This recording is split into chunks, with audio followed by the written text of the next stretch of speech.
Alasan mengapa Zichu, yang kemudian menjadi Raja Zhuangxiang dari Qin dan ayah dari Ying Zheng, ditawan di Zhao berakar pada praktik diplomatik yang sangat umum, namun brutal, selama periode negara-negara berperang abad ketiga SM di Tiongkok.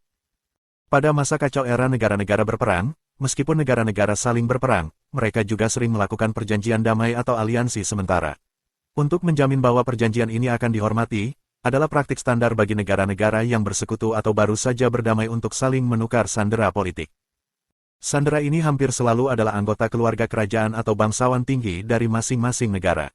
Tujuannya adalah untuk memastikan bahwa negara asal sandera tidak akan mengkhianati perjanjian, karena jika mereka melakukannya, sandera tersebut akan dibunuh. Zichu bukanlah pewaris utama tahta Qin saat ia dikirim ke Zhao. Ayah Zichu adalah Raja Xiaowen dari Qin. Namun, Zichu adalah salah satu dari banyak putra Raja Xiaowen ibunya, Nyonya Xia, hanyalah selir tingkat rendah dan kurang disukai.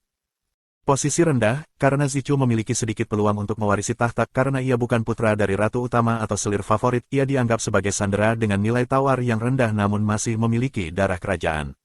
Sekitar tahun 260 SM, Zichu dikirim ke Handan, ibu kota negara Zhao, sebagai sandera untuk menjamin perdamaian antara Qin dan Zhao.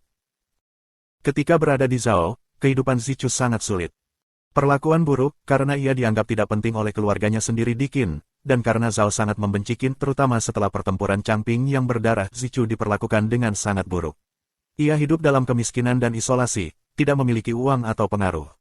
Peningkatan risiko, kondisinya semakin memburuk ketika permusuhan antara Qin dan Zhao meningkat.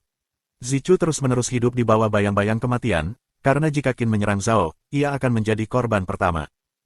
Kisah Zichu sebagai sandera yang terabaikan inilah yang menarik perhatian Lu Buwei, Rio Fui, seorang pedagang kaya yang cerdas. Lu Buwei melihat peluang besar untuk berinvestasi. Ia percaya bahwa dengan meningkatkan status Zichu di mata para bangsawan Qin dan membawanya pulang, ia bisa mendapatkan keuntungan politik yang sangat besar. Lu Buwei menggunakan kekayaannya untuk mempromosikan Zichu dan akhirnya membawanya kembali ke Qin, mengubah takdir Zichu dari sandera menjadi raja dan ayah dari Qin Shi Huang, kaisar pertama. Jadi, penahanan Zichu adalah hasil dari diplomasi sandera politik standar, diperburuk oleh statusnya yang rendah di Istana Qin, yang ironisnya, menciptakan kesempatan bagi Lu Buwei untuk mengubah seluruh sejarah Tiongkok.